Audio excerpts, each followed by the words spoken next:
showed you was cells that had all of mom's chromosomes on one side and all of dad's chromosomes on the other side.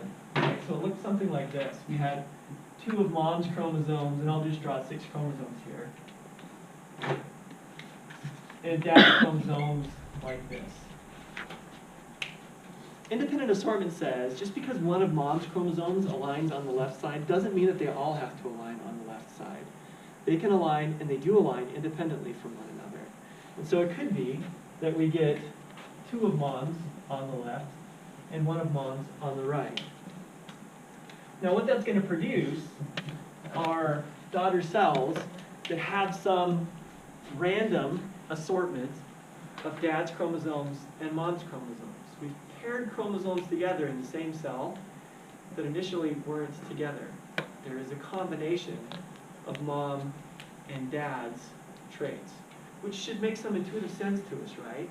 Because how many of us have siblings that look identical to us and us look identical to our parents? Haven't you ever been told something like, you know, you have your mom's eyes, but your dad's whatever? That's because of this random assortment, this independent assortment of chromosomes. So, potentially, how many genetic combinations does that accomplish? The way mathematically you do that is you take homologous pairs raised to the number of pairs. So if we have 2 chromosomes, right, that are homologous pairs, we raise that to the number of pairs, which is 2 to the 23rd, which produces approximately 8 billion genetic combinations, which is a hell of a lot of combinations.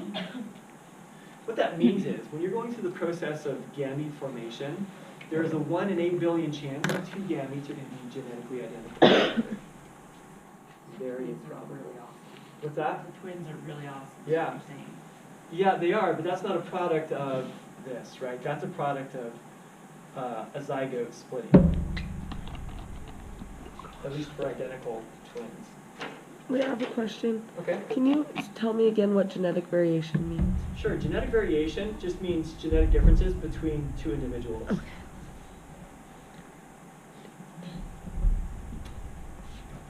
Other questions? Okay. So, crossing over. Crossing over is what actually produces recombinant chromosomes, right? And I know I've talked about crossing over a lot, way more than you wanted to hear about it, but it's an incredibly important process, and one that we thought didn't happen all that often. But what we know now is that crossing over occurs like 2 or 3 times per homologous pair per meiotic division. So it's incredibly frequent, which means that you get all kinds of recombination within within meiosis. And then finally, random fertilization. So, biologically, what we believe is there is no sexual predestination, right? There is no one individual that you are predestined to have offspring with. That process is somewhat random. Now, we know it's not entirely random, right? I mean, you don't go to the singles bar on Friday night and just kind of cover your eyes and you point at somebody. We know that there are predispositions for individuals, right? There are attributes that we look for, which makes it a little bit less random. But we also believe that it's probable that someday you're just going to have some wild fancy and hop a plane to Mongolia and fall in love with some yak farmer in Mongolia, right? That's a possibility. There are other species in which sexual reproduction is truly a random process. So there are organisms that live in the ocean, for example, things like anemones and sea urchins, starfish, that are sea stars that are mostly sessile, that don't move around a whole lot.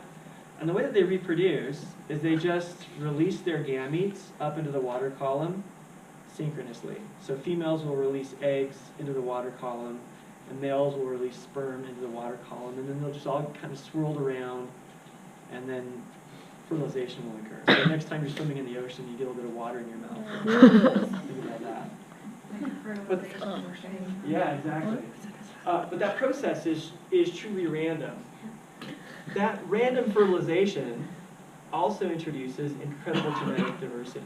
So what we need to think about is what's the probability of two individuals ending up with exactly the same genetic material?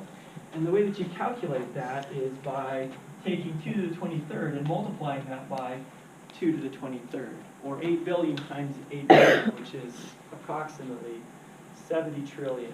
That is, there's a 1 in 70 trillion chance that two individuals will end up randomly with the same genetic material. Highly improbable. So, that's how sexual reproduction introduces genetic variability. And genetic variability is important because it is the currency of evolution, right? If there are populations that are genetically identical, their capacity to evolve is 0. The more genetic variability there is within a population, the greater potential they have for adaptation. Yeah, Linda. What would be the discussion for, say, you hear a lot of, like, say, in another city or state, somebody looks just like you. Uh-huh. What would be the discussion on? Doppelgangers, right? Yeah, Yeah, is yeah. that true? I mean, Sure. I mean, they wouldn't look identical. There would be differences, but there could definitely be some shared traits. but how is that scientifically possible when there's no relation at all? It's just chance? It's just a random probability, right? And please don't confuse phenotypic similarities, that is the way that the structure of our nose and the color of our eyes and things like that, with genetically identical, right? Because there are lots of traits that you don't see. The shape of some of your proteins, for example. How it is that you're metabolically active and things like that. Yeah, Sarai. Is this all like reasons why like they tell you, well, they don't tell you, you just kind of know that like you don't mate with like a family member or something because like it will cause Yeah. problems within. Right. So inbreeding, right? And we'll Yeah. talk a little bit more about inbreeding depression when we talk about genetics. I'm glad you went there, Sarai. Did I already tell you what my daughter said about inbreeding? So we were sitting at dinner, and I was talking, I don't know why we were talking about inbreeding, but we were, because that's what biologists do. And she said, well, sometimes it's easier to go across the hall than across the street.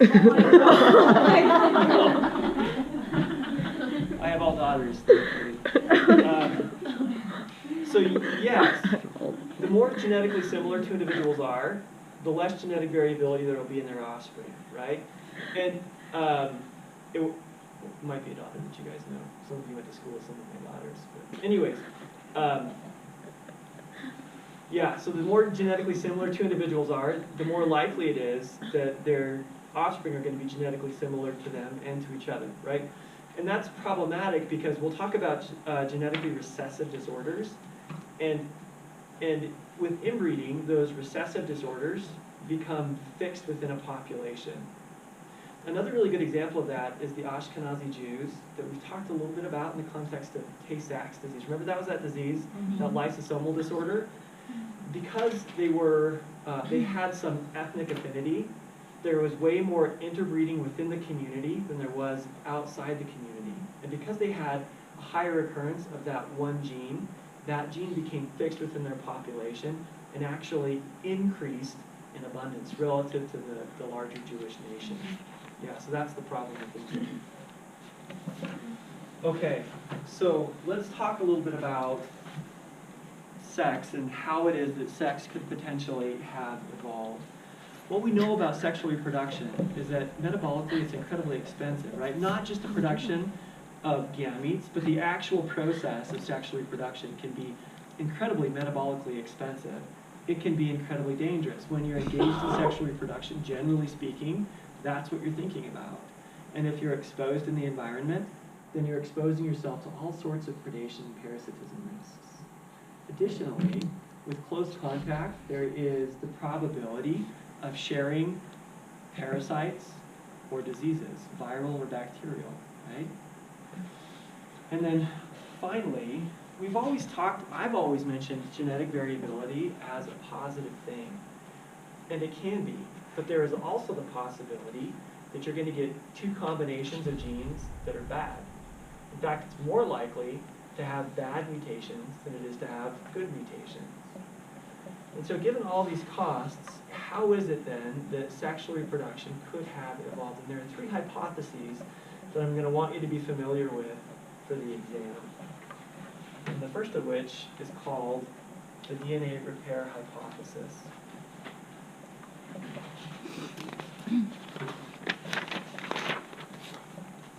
Individuals that only reproduce asexually never go through meiosis, right?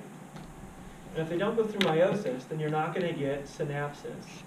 What's cool about synapsis is if there's something major that happens to a chromosome, if a large portion of a chromosome gets broken or damaged, then during synapsis, that homologous chromosome can act as a template for repair for the other chromosome.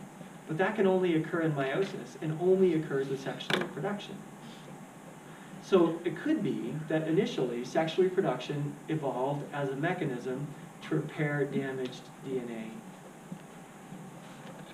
That's called, again, the DNA repair hypothesis. There's another one, which is relatively interesting, called Mueller's ratchet. Asexually reproducing organisms aren't able to remove deleterious or bad genes from their gene pool, from their genomes, because there is no genetic exchange. What they have is what their offspring are going to get. But with sexual reproduction, because of this phenomenon that we haven't really talked about yet, of dominance and recessiveness, it's possible that a dominant gene can mask the problems associated with a recessive gene. Mueller's ratchet suggests that by being diploid and going through sexual reproduction, introducing novel genes can mask bad effects from bad genes. And that's Mueller's ratchet.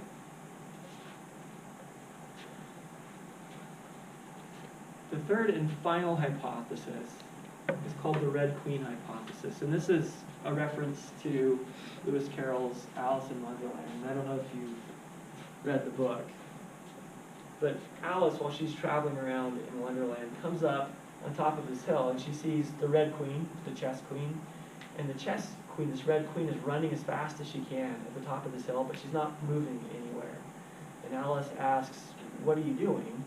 And the Red Queen says, "Things are changing so quickly that I have to run this fast just to keep up with the changing environment."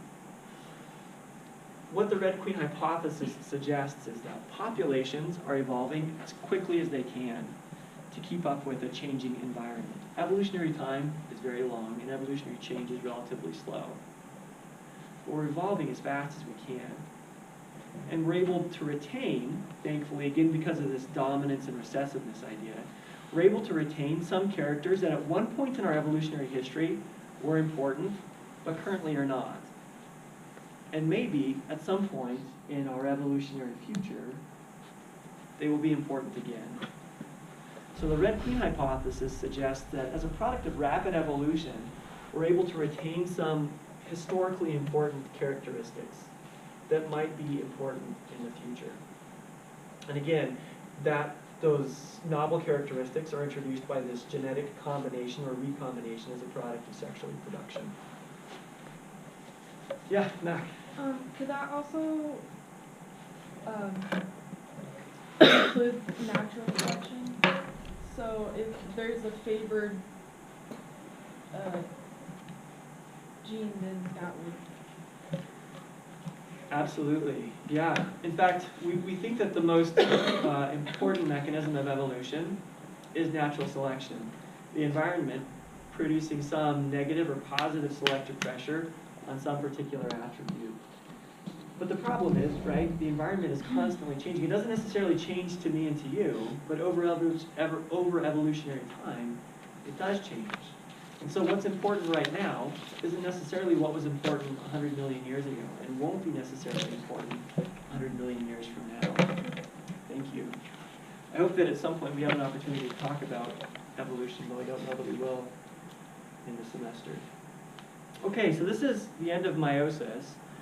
what questions do you have about meiosis and about sexual reproduction? What you're gonna find if you pursue biology is that biologists spend a lot of time thinking about sexual reproduction because